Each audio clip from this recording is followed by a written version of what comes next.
All right, so we're here with Jim Puente, Nurse Licensure Compact Director for the National Council of the State Boards of Nursing. Mr. Puente, thank you so much for taking the time to talk to us today. I'm sure we're going to get a lot of great information on the Enhanced Nurse Licensure Compact, so thank you for coming on the show. Thank you for the invitation. Happy to be here. Fantastic. So can you start by telling us a little bit about your organization? Yes. Well, the Nurse Licensure Compact is administered by the Interstate Commission of Nurse Licensure Compact Administrators. And the individual administrators are actually the executive directors of the boards of nursing of each state that is a member of the compact. Now, those executive directors also happen to be the members of the National Council of State Boards of Nursing. And so in their role as members of NCSBN, they developed and adopted the Nurse Licensure Compact. And so the actual people who are responsible for governing the compact are the state boards of nursing who are members through their executive director. Fantastic. So for our listeners who maybe don't know, what is the basic idea of the Nurse Licensure Compact, and how does it affect travel nursing? Sure. So the main concept of the Nurse Licensure Compact is that it was based on the driver's license compact.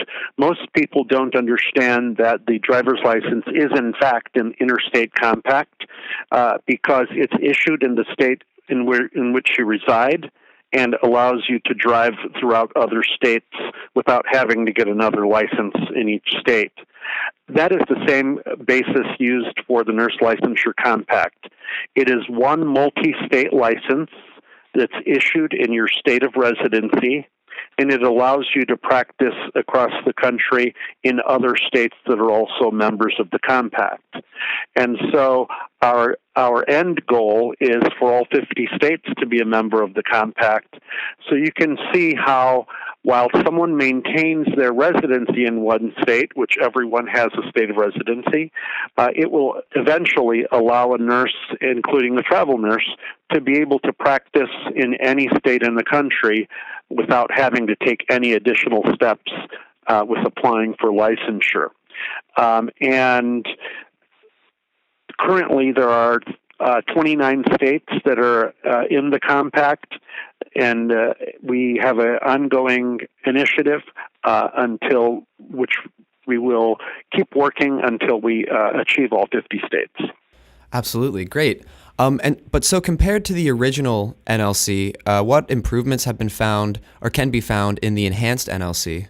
So the improvements allow for more uniformity among the states.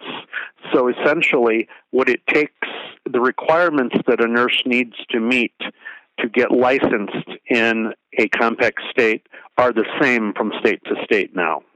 There's a set of 11 uniform licensure requirements, which makes it easier for a nurse to meet the requirements from one state to the next should they move.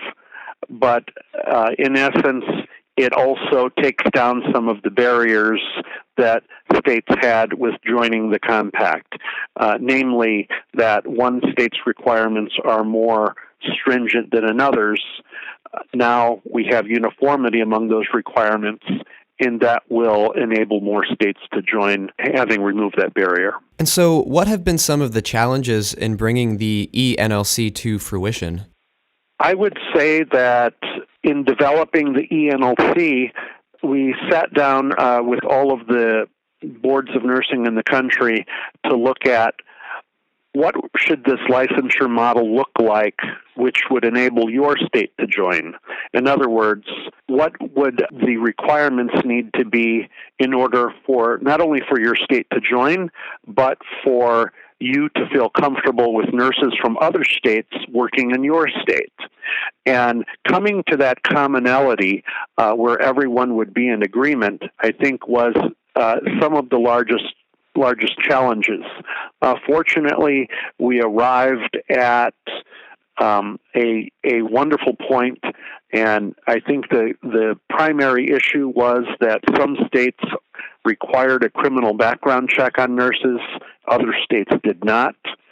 And the criminal background check is essentially the gold standard for public protection, at least that is available to us now at this point in time. And so that became the common thread in terms of the requirements that are uniform from state to state. So it was a challenge. It was a road to go down that took a couple of years to arrive at the final draft of the Enhanced Compact, but we got there, and now we are seeing the fruits of the hard work. Absolutely. And so how does the eNLC benefit nurses, particularly those who are traveling from one state to the next? Well, very, very simply, a nurse is able to start in a job in another state the very next day without having to wait on any application, any approval process. There's nothing the nurse needs to submit. A nurse who holds a multi-state license today is able to freely practice in any of 29 states. And that's a tremendous benefit because the nurse, not only travel nurses, but any nurse who wants to assist in another state, be it a disaster or emergency, or even just an urgent need in another hospital. Maybe it's not even a true travel nurse from an agency, but a nurse who works for a multi-hospital system where there's a need in another one of the system's hospitals can go and assist with that need without any advanced preparation in terms of licensure. Absolutely. I'm sure that flexibility is very welcome in the industry, so that's great to hear. So since its implementation as of January 19th, 2018, what's some of the feedback that you may have gotten so far, positive or negative? I believe nurses feel that the compact, they see growth, which they did not see since 2015. The compact had been at 25 states from approximately 2010 to 2015. One state joined. And then now with the Enhanced Compact, we have not only 5 new states that joined, but 10 states that have legislation to join additionally. If each of those 10 states were to join, we would be at 40 states today if the legislation were to pass. So that's all very exciting. So I think that since implementation on January 19th, many people have been focused on that legislation because they can see that this is something that makes sense for the nursing community. This is common sense legislation and should be able to pass in any state legislature because it benefits not only nurses but employers, and it's good for patient protection and public safety. So as far as negative, I think that when some states have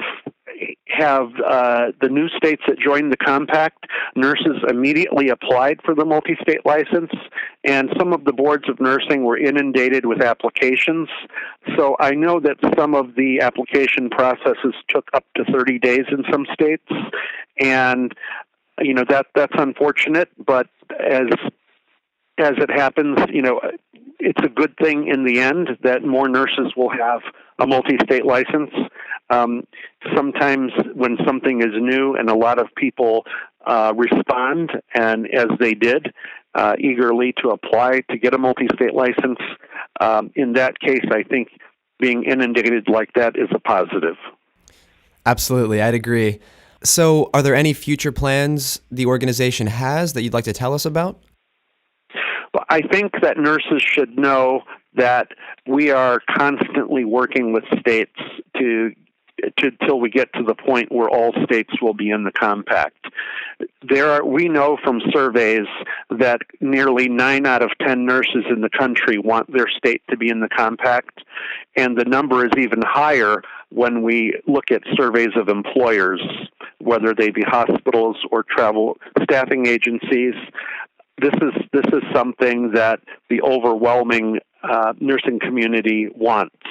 And so we are doing all that we can to work with states who are interested in joining the compact to provide them with information, to answer their questions, and we're always working with legislators who have questions about this as well. The Nurse Licensure Compact has become a model for other professions, and although the Nurse Compact was the first multi-state licensure compact to exist for a healthcare profession, in the last 3 to 4 years, several other professions have developed their own compacts, also for multi-state licensure, having seen what a successful model this has been for nursing. We've been speaking with Jim Puente, Nurse Licensure Compact Director for the National Council of the State Boards of Nursing. Mr. Puente, thank you so much for your time today. That was a lot of fantastic information, and best of luck moving forward with getting more states on board. Connor, thank you very much. I appreciate the opportunity.